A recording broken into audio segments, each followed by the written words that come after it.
এখানে 33 তার whole square, তাহলে 33 ইন্টু 33 আমরা গুণ করলে তো পাবোই, কিন্তু এটা শর্টকাটে কীভাবে করবো, যেহেতু এখানে দুটো 3 আছে, একটা 3 ভেবে একটা 1 বসাবো, ওকে, তারপর একটা 0 বসিয়ে দেবো।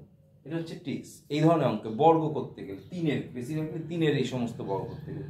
তারপর কি বসাবো, একটা 8 বসাবো আর একটা 9 বসিয়ে দেবো।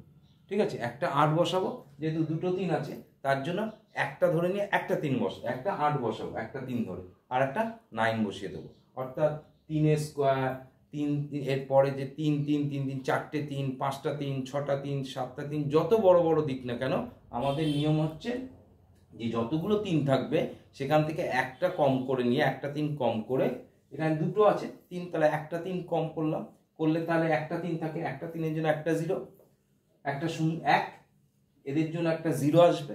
ঠিক আছে, দুটো 3 থেকে একটা 3-এর জন্য 8 আসবে, 8 নেব আর 9 নেব।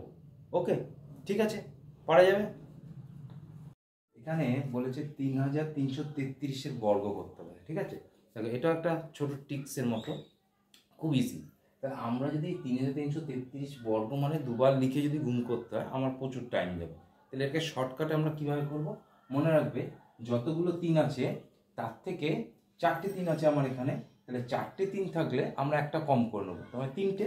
তাহলে কি করব, 3টে মানে 3টে 1 বসাবো, ওকে, দিয়ে একটা 0 বসিয়ে দেবো, এটা নিয়ম, একটা 0 বসিয়ে দেবো। হওয়ার পর এখানে 4টে 3 আছে, একটা করে কম লিখে 3টে 8 বসাবো, 1 2 3 দিয়ে 9 বসিয়ে দেবো, দেখবে এটার গুণফল হয়ে যাবে। অর্থাৎ আমি কি বললাম, 4টে 3 আছে, তার বর্গ মানে 4টে 3 ইন্টু 4টে 3, তাহলে সেই 4টে 3কে যদি আমরা গুণ করি তাহলে আমার খুব বড় হয়ে যাবে।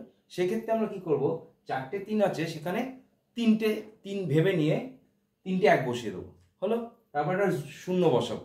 ঠিক আছে, তারপর 3টে 8 বসিয়ে দেবো, 3টে 1 যেমন বসিয়ে 3টে 8 বসাবো, বসিয়ে একটা 9 বসিয়ে দেবো, গুণ করে দেখবে এই সংখ্যাটা বেরিয়ে যাচ্ছে। ঠিক আছে।